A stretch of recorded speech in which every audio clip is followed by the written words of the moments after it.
AP ముఖ్యమంత్రి చంద్రబాబు నాయుడు గారు చాలా అతిశయోక్తులు చెప్పుకుంటూ ఉంటారు. నేనే హైదరాబాద్ ను ప్రపంచ పట్టణంలో పెట్టాను, హైటెక్ సిటీని రాళ్ల మధ్య గుట్టల మధ్య హైటెక్ సిటీని ఊహించింది నేనే అని చెప్తూ ఉంటారు.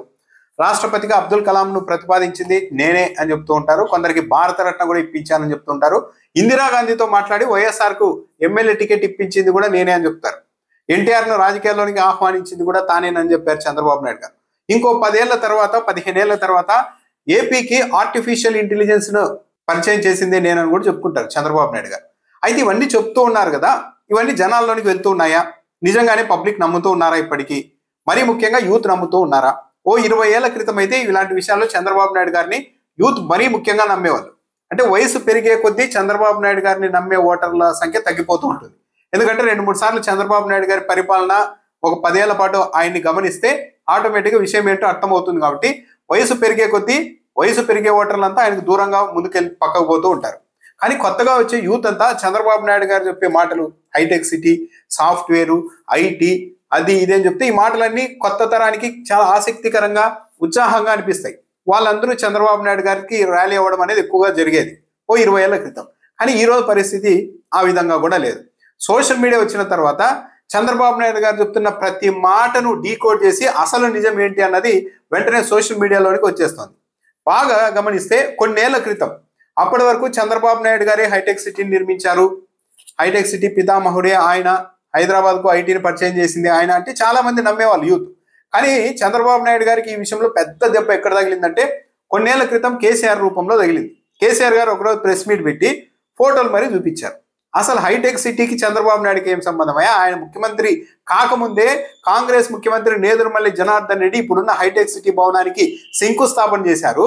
నేదురుమల్లి జనార్దన్ రెడ్డి శంకుస్థాపన చేసేసిన ఆ భవనంలో చంద్రబాబు నాయుడు గారు ముందే, నేదురుమల్లి జనార్దన్ రెడ్డి కంటే ముందే, అసలు అందరికంటే ముందే నేనే ఇక్కడ గుట్టల్లో రాళ్లల్లో హైటెక్ సిటీని ఊహించానని ఎలా చెప్తారు? ఆ ఊహించిండేది ఎవరు? రాజీవ్ గాంధీ, నేదురుమల్లి జనార్దన్ రెడ్డి ఊహించారు. కానీ వాళ్ళు ప్రచారం చేసుకోలేకపోయారు, మీడియా సంస్థలు లేవు కాబట్టి డబ్బా కొట్టడానికి. కానీ చంద్రబాబు నాయుడు గారు మాత్రం దాన్ని ప్రచారం చేసుకుంటూ కొన్ని దశాబ్దాల పాటు వచ్చారు ముందుకి అని చెప్పారు. ఆ వీడియో అన్నది ఎప్పుడైతే చంద్రబాబు నాయుడు గారు ప్రపంచ పటంలో హైదరాబాద్ను పెట్టా, హైటెక్ సిటీకి నేనే అన్నప్పుడు ఇప్పటికీ కూడా వెంటనే ఆ వీడియో బయటకు వస్తుంది కేసీఆర్ గారిది. చంద్రబాబు నాయుడు గారు చెప్తున్న దానికంటే 100 రెట్లు ఎక్కువగా కేసీఆర్ వీడియో అనేది జనాల్లోకి వెళ్తుంటుంది. చంద్రబాబు నాయుడు గారు మొత్తం పరిపాలన, ఆయన రాజకీయాల్లోకి వచ్చి ముఖ్యమంత్రి అయిన తొలిసారి ముఖ్యమంత్రి అయినప్పటి నుండి ఇప్పటి వరకు చూస్తే, సరే మీడియా ద్వారా ఒక విజనరీ అని చెప్తూ ఉంటారు కదా, సరే విజన్ తో ఆయన ఆలోచనతో ఈ రాష్ట్రానికి ఏం చేశారో చెప్పండి ఒక్కటి అంటే ఎవరు చెప్పలేని పరిస్థితి. 2014-19 మధ్య అనంతపురంలో కియా తెచ్చామంటారు. ఇంకా ఈ 5 ఏళ్ల పాటు విశాఖలో గూగుల్ డేటా సెంటర్ తెచ్చామని చెప్పుకుంటారు. ఇలాంటి 1-2. అంతకుముందు హైదరాబాద్ లో హైటెక్ సిటీ అనేవాళ్ళు ఒక బిల్డింగ్ చూపెట్టి. ఇలా 1-2 అంశాల ఆధారంగా మొత్తం క్రెడిట్ అంతా తన ఖాతాలో చంద్రబాబు నాయుడు గారు వేసుకుంటూ వెళ్తుంటారు. కానీ ఈ రోజు కూడా గమనించండి, చంద్రబాబు నాయుడు గారు అమలు చేస్తున్న ఏ స్కీమ్ కూడా ఆయన సొంత ఆలోచన కాదు. కొన్ని స్కీములు వైఎస్ఆర్ కాంగ్రెస్ పార్టీ ప్రభుత్వం ప్రవేశపెడితే వాటిని కంటిన్యూ చేస్తున్నారు, మార్పులు చేర్పులు చేసి. ఇంకొన్ని పక్క రాష్ట్రాల్లో కాంగ్రెస్ పార్టీ వాళ్ళు మోడల్ తయారు చేస్తే వాటిని తీసుకొని వచ్చి ఇక్కడ చేస్తూ ఉన్నారు. చంద్రబాబు నాయుడు గారి విజన్ లో కామన్ గా అప్పటికి ఇప్పటికీ ఉన్నది ఒకటే. చంద్రబాబు నాయుడు గారు ఎప్పుడైతే అధికారంలో ఉంటారో అప్పుడు ప్రభుత్వానికి సంబంధించిన ఆస్తుల్ని, ప్రభుత్వ రంగ సంస్థల్ని ప్రైవేట్ వ్యక్తుల చేతుల్లో పెట్టడానికి ఏమాత్రం వెనుకాడరు. అప్పట్లో 95 తర్వాత చంద్రబాబు నాయుడు గారు 2004 ముందు ఈ రాష్ట్రంలో, తెలంగాణలో, ఆంధ్రాలో కావచ్చు, అనేక షుగర్ ఫ్యాక్టరీల్ని, ప్రభుత్వ రంగ సంస్థల్ని, 1000 కోట్ల విలువైన భూములున్న సంస్థల్ని కూడా అవి దివాలా తీసాయని చెప్పేసి ప్రైవేట్ వ్యక్తులకు తనకు కావాల్సిన వాళ్ళకి అప్పగించేశారు. వాళ్ళు సరే ఆ పరిశ్రమల్ని మళ్ళీ ఏమన్నా మొదలు పెట్టారంటే ఏం లేదు. వాటిని పూర్తిగా ఆ పాతపడిన మిషనరీ అంతా అమ్మేసుకొని ఆ తర్వాత రియల్ ఎస్టేట్ వ్యాపారం చేసుకొని 100,000 కోట్లు సంపాదించేశారు. అది అప్పట్లో జరిగింది. ఇప్పుడు బహిరంగంగా సేమ్ అదే మోడల్ మెడికల్ కాలేజీల్ని, 1000 కోట్ల విలువైన మెడికల్ కాలేజీని ప్రైవేట్ వ్యక్తులకు ఇచ్చేస్తూ ఉన్నారు. అదేంటి అంటే లేదు, వైద్యం అన్నది ప్రభుత్వం చేతిలో ఉంటే ప్రజలకు న్యాయం జరగదు, ప్రైవేట్ వ్యక్తుల చేతుల్లోనే ఉంటేనే ప్రజలకు మంచి జరుగుతుందని అత్యంత దారుణమైన ఎదురుదాడి, వితండవాదం చేసే పరిస్థితుల్లో చంద్రబాబు నాయుడు గారి విజన్ ముందుకెళ్తోంది. చివరకు గూగుల్ డేటా సెంటర్ అంటున్నారు. ఇది ఒక్కటన్నా కరెక్ట్ గా చంద్రబాబు నాయుడు గారు చేశారో ఏమో అనుకుంటే ఈరోజు జగన్ గారి ప్రెస్ మీట్ లో మొత్తం వ్యవహారాలు బయట పెట్టేశారు. మొత్తం అక్కడ ఆదాని ప్రోద్బలంతో, ఆదాని కష్టంతో ఆ డేటా సెంటర్ రాబోతోంది. గూగుల్ కి ఆదానికి మధ్య ఒప్పందం, 87,000 కోట్ల రూపాయల పెట్టుబడి పెట్టి అక్కడ డేటా సెంటర్ ఏర్పాటు చేస్తోంది ఆదాని. వైఎస్ఆర్సీపీ హయాంలోనే సింగపూర్ నుంచి విశాఖపట్నానికి సీవేలో కేబుల్ ని లింక్ చేయడానికి ప్రతిపాదనలు పంపించింది వైఎస్ఆర్సీపీ ప్రభుత్వం. అప్పుడు ఆదాని, కేంద్ర ప్రభుత్వం, వైఎస్ఆర్సీపీ ప్రభుత్వం, సింగపూర్ ప్రభుత్వం ఇవందరూ కలిసి పనిచేశారు. ఇవన్నీ విషయాలు ఈరోజు పైగా మొన్న గూగుల్ వాళ్ళు కూడా రాష్ట్ర ఐటీ కార్యదర్శి కాటంనేని భాస్కర్కి రాసిన లేఖను కూడా ఈరోజు జగన్మోహన్ రెడ్డి గారు బయట పెట్టేశారు. ఏమని? మేము ఆదానితో కలిసి పనిచేస్తున్నాం, ఆదాని డేటా సెంటర్ నిర్మిస్తుంది కాబట్టి ఆదాని సంస్థకు భూములు కేటాయించండి అని స్వయంగా గూగుల్ వాళ్ళు రాష్ట్ర ప్రభుత్వానికి లేఖ రాశారు. అంటే ఇప్పుడు డేటా సెంటర్ నిర్మిస్తున్నది ఎవరు? ఆదాని. అక్కడ డేటాను మొత్తం గూగుల్ వాళ్ళు స్టోర్ చేసుకుంటారు. ఇది వ్యవహారం అంతా బయటకు వచ్చింది. అంటే దీంట్లో కూడా పూర్తిగా చంద్రబాబు నాయుడు గారి క్రెడిట్ లేదు అన్నది అర్థమవుతోంది. పైగా ఆ క్రెడిట్ ఎక్కడ ఆదానికి వస్తుందో అన్న ఉద్దేశంతో కనీసం ఆ సెరమనీకి కూడా, ఆ కార్యక్రమానికి కూడా ఆదానిని పిలవలేదు. అంటే చంద్రబాబు నాయుడు గారు కేవలం క్రెడిట్ ను కొట్టేయడం కోసం ఎంత దూరమైనా వెళ్తారు అన్నదానికి ఇది ఒక ఎగ్జాంపుల్ గా చూడొచ్చు. అయితే ఇవన్నీ ప్రజల్లో బాగా వెళ్ళిపోతున్నాయి. చంద్రబాబు నాయుడు గారు నేను అది కనిపెట్టా, నేను సెల్ ఫోన్ తెచ్చా, హైటెక్ సిటీ, ఐటీ నాదే అని ఇవన్నీ చెప్తూ ఉన్నప్పటికీ కూడా అవి తాత్కాలికంగా ఉంటున్నాయి. ఈవెన్ తెలుగుదేశం పార్టీ మీడియా కూడా దాన్ని ఎక్కువగా ప్రచారంలోకి తీసుకురాలేకపోతుంది. ఎందుకంటే ఇవన్నీ ప్రచారం చేస్తే సామాన్యులు ఏమనుకుంటారో అన్న జంకు తెలుగుదేశం పార్టీ మీడియాలో కూడా ఉంది.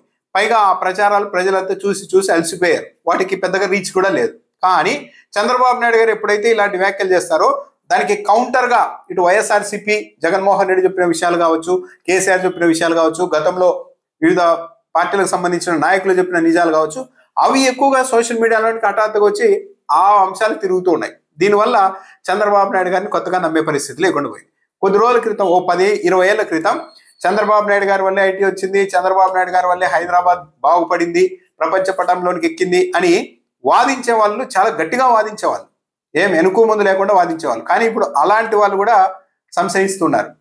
బహిరంగంగా చంద్రబాబు గారే ఐటీ తెచ్చారు, హైదరాబాద్ ఆయన వల్లే అభివృద్ధి చెందింది అని సమర్థించడానికి కూడా ఆత్మన్యూన్యత భావనకు 1-2 సార్లు జంకే పరిస్థితి వచ్చింది. ఎందుకు వచ్చింది అంటే వాస్తవాలు అన్నవి ప్రజల్లోనికి వెళ్తూ ఉన్నాయి. చంద్రబాబు నాయుడు గారు చెప్తూ ఉన్నప్పటికీ కూడా వాటన్నింటినీ ప్రజలు అతిశయోక్తిగా నేనే సెల్ ఫోన్ తెచ్చా, నేనే ఐటీని తెచ్చా ఇవన్నీ చెప్తూ ఉంటే చంద్రబాబు నాయుడు గారు క్రెడిట్ కోసం తన గొప్పలు చెప్పుకుంటున్నారే అని అనుకుంటున్నారు. కానీ వాటిని నమ్మే పరిస్థితుల్లో లేకుండా పోయారు. పైగా జగన్మోహన్ రెడ్డి లాస్ట్ 5 ఏళ్ల పరిపాలన ఎలా సాగింది అంటే పోల్చుకోవడానికి లేదు అంతకుముందు. ఎందుకంటే అంతకుముందు ప్రభుత్వాలకు పూర్తి భిన్నంగా 5 ఏళ్లు నడిపారు. దాంతో ప్రజలు గందరగోళానికి గురయ్యారు.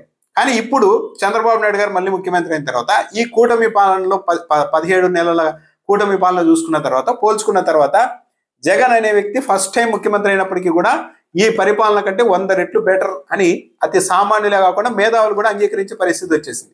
మొన్నటి ఎన్నికల్లో జగన్మోహన్ రెడ్డిని వ్యతిరేకించిన మేధావులు కూడా ఈరోజు అప్పుడే వాళ్ళ వాదనని సరి చేసుకుంటున్నారు. కరెక్ట్ కాదు చంద్రబాబు నాయుడు గారు చేస్తూ ఉన్నదని. ఎందుకు ఈ వాదనకు వచ్చారు అంటే కనపడుతున్నాయి. జగన్మోహన్ రెడ్డి టైంలో ఒక బెల్ట్ షాప్ లేదు ఎక్కడే కానీ. ఈరోజు ఊరికి 3-4 బెల్ట్ షాపులు ఉన్నాయని బహిరంగంగా తెలుస్తూ ఉన్నా కూడా ముఖ్యమంత్రి గారు మాట్లాడడం లేదు. ముఖ్యమంత్రి గారి ఆలోచనలు ఎలా ఉన్నాయి అనడానికి ఇది ఒక ఎగ్జాంపుల్. కల్తీ మద్యాలు బయట వస్తున్నాయి, లా అండ్ ఆర్డర్ ఇష్యూస్ పదే వస్తున్నాయి, ఎమ్మెల్యేలు ఇష్టానుసారం దోచుకుంటున్నారు, అసలు ఎప్పుడూ లేదు, అసాధారణ స్థాయిలో సీనియర్ ఎమ్మెల్యేలు కూడా తెగబడుతున్నారు దోపిడీకి అని సొంత మీడియాలో కథనాలు వస్తున్నాయి. ఎక్కడా కట్టడి లేదు.